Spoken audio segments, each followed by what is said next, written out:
In your face!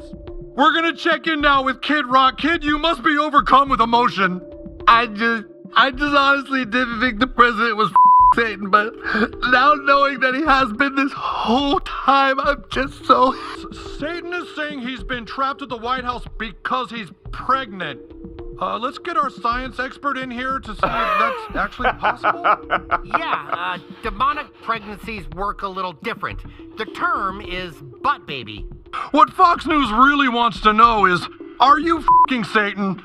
No, I'm not f***ing Satan. We're just sort of hanging out. Oh, come on, President Trump. With everything you've been doing, pretty much the whole country thinks you're f***ing Satan. The camera cuts to Fox News, where Kid Rock is sitting under the harsh studio lights, his face trembling with emotion. He's asked the question point blank. Kid, you must be overcome with emotion right now.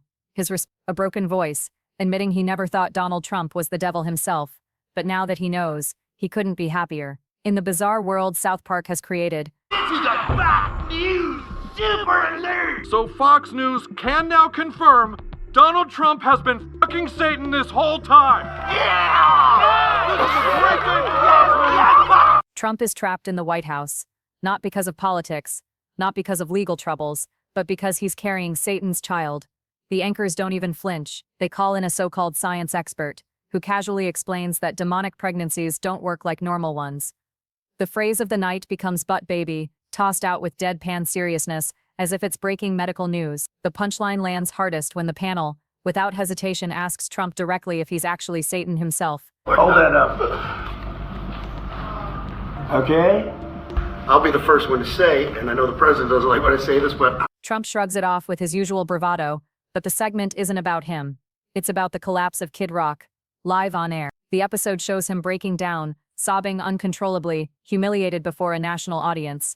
South Park turned him into the visual definition of blind loyalty, a fanboy so lost in devotion that even the revelation of his idol being Satan's partner fills him with joy instead of dread. For the world watching, it was comedy gold. For Kid Rock, it was devastating. His tears became a symbol, proof of how far his worship had gone. Now, Satan has a pretty large physical presence, so we're pretty sure President Trump would have to get on top of him. He's doing things no other president has done before. I love him. You don't think President Trump is fucking Satan? This definitely proves how he could be. Kid, you must be overcome with emotion. I just honestly didn't think the president was Satan, but now knowing that he has been this whole time, I'm just so happy. But here's the kicker. It wasn't random. South Park didn't pluck his name out of a hat. They chose Kid Rock deliberately, sharpening the blade of satire against him, for a reason. This wasn't just parody. It was payback. To understand why, we rewind to 2022. The Super Bowl halftime show made headlines worldwide. Dr. Dre, Snoop Dogg, Eminem, Mary J. Blige, 50 Cent, and Kendrick Lamar, a lineup that celebrated hip-hop's cultural dominance in front of 120 million viewers. Critics singled out Kendrick's set as electrifying, politically charged, and unforgettable. Rolling Stone hailed it as a defining generational moment. Not everyone agreed. Kid Rock, true to his persona, dismissed the performance, sneering at what millions had embraced as groundbreaking. He represented the opposite of what that stage embodied: cultural awareness, artistic rebellion, and unapologetic truth. That was the seed of the beat, and South Park, years later, decided to harvest it in brutal fashion. By placing him at the center of their Trump-Satan storyline, they turned Kid Rock into the ultimate cautionary tale. He wasn't mocked as just another celebrity. He was handpicked as the face of blind allegiance, a man so loyal to Trump that he'd shed tears of joy over the revelation that his hero was literally shacking up with the devil. That's the genius of South Park's approach. The humor wasn't just cheap laughs, it was layered commentary. The scene only grew more surreal. The anchors on Fox News, instead of recoiling in horror, applauded Trump's supposed relationship with Satan. They grinned like proud cheerleaders, clapping along as though the Antichrist was a campaign donor. Kid Rock, bawling into the camera, didn't cry in anger, betrayal, or confusion. No, he wept with happiness, like a teenager whose boy band crush just announced an engagement. The absurdity hit like a sledgehammer. That image, the sobbing fanboy, wasn't just a throwaway gag. It was designed to stick, to follow him forever. South Park immortalized him as the ultimate symbol of cult-like devotion, and the brilliance was in the exaggeration. If Trump were caught in the most outrageous scandal imaginable, pregnant with Satan's child, his fan base wouldn't abandon him. They'd celebrate. They'd rationalize. They'd call it destiny. And in South Park's world, Kid Rock was the perfect stand-in to showcase that madness. It's satire, yes, but it's also a mirror. In reality, Trump has faced indictments, scandals, and accusations that would bury any other politician. Yet his die-hard followers find a way to excuse it all, to spin every fall into a rise. South Park pushed that idea to its logical extreme. Instead of corruption or politics, they gave him Satan as a lover. Instead of consequences, they gave him a cheering squad. And Kid Rock became the face of that loyalty, broken, sobbing, and completely unwavering. 2 years after mocking Kendrick Lamar's halftime show, he's been cemented in pop culture not as the rebel he claims to be, but as the weeping fool of South Park's Trump-Satan saga. That's not just humiliation, it's legacy.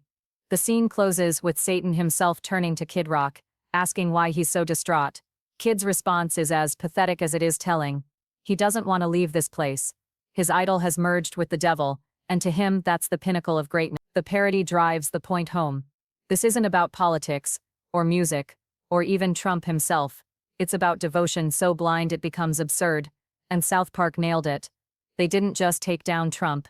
They didn't just humiliate Fox News. They found a face to embody the cult of loyalty, and they chose Kid Rock. The debate on tariffs is supposedly raging across America, but according to Fox News, the only question that matters is this.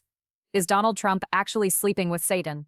Forget the economy, forget inflation, anchors are straight-faced as they cut to shaky exclusive footage of Trump and his horned companion.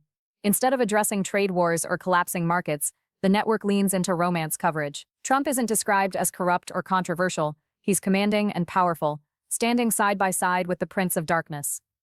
At one point, the segment rolls a clip of Trump golfing. In the background, Satan lurks just behind the bushes, and the panel treats it like TMZ breaking a celebrity affair.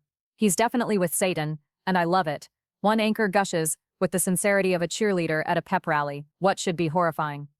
America's president, allegedly entangled with the devil, is played off as endearing. The absurdity lands because South Park mirrors something very real. Fox has spent years dissecting Trump's handshakes and body language, as though they were sacred scripture. The only difference this time. The partner isn't Putin or Kim Jong-un, it's the literal Antichrist. And right there, South Park sets up its ultimate contrast. On one side, you have Kid Rock draped in a MAGA flag, convinced his loyalty is rebellion. On the other, you have critics and skeptics who dare to ask real questions, only to be drowned out by pundits cheering Trump's new relationship. It's a grotesque parody of America's media landscape, and yet it doesn't feel far from reality. Then, as if the Trump-Satan saga wasn't wild enough, South Park shifts gears into something completely bizarre.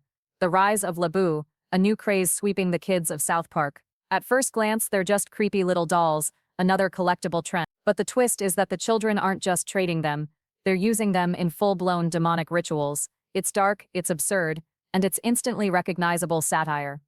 Jesus, now employed as the school counselor, tries to warn the kid. He calls the dolls unholy, destructive, and dangerous. But like any viral craze, his warnings only fuel the obsession. The kids shrug him off, too mesmerized by their Laboo collections to care. And here's where the genius of South Park's writing shows. They take something familiar, TikTok trends, collectible toys, and twist it into a razor-sharp metaphor for blind devotion. The Laboo phenomenon isn't just about dolls, it's about obsession without questioning. The way kids buy into the fad mirrors the way Kid Rock clings to Trump. It doesn't matter how ridiculous it is, how much it costs, or how damaging it might become.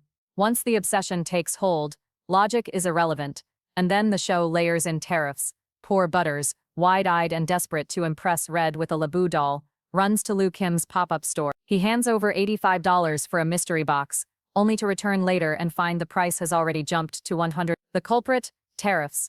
Lou Kim explains it in the simplest possible way. It's like a curse, or a hot potato. Each time it gets passed along, someone else pays the price. It's hilarious in delivery, but it's also real. US anime convention vendors have actually complained about tariffs inflating prices, with figures that once cost $50 now selling for $70 or more. South Park doesn't exaggerate here, it just filters reality through Butters' innocent struggle. He represents the everyday American, squeezed by policies that were promised to protect them. He can't keep up with the rising prices, but he still believes, still hopes, still tries, because that's what loyalty demands. And this is the hidden commentary that makes the episode stick. Tariffs, like Trump's cult of personality, punish the very people they claim to protect. Butters, spending money he doesn't have, becomes the perfect symbol of Trump's base, paying more, suffering more, and still clapping for the man who handed them the hot potato. Meanwhile, Kid Rock, draped in stars and stripes, is the adult version of Butters, sobbing with joy as the system eats him alive. South Park blends it all together into one grotesque picture. Fox anchors applauding Trump's affair with Satan, Kid Rock crying on national TV, kids performing satanic rituals with overpriced dolls, and Butters being bled dry by tariffs. It's a circus, yes, but it's also a mirror of reality, because the scary truth is that none of it feels too far-fetched. Fox really does spin every scandal into a win. Kid Rock really does treat Trump like a prophet. And ordinary Americans really are paying more under tariffs, while being told it's all part of a bigger plan. By the time the episode cuts back to Fox News, the satire is complete.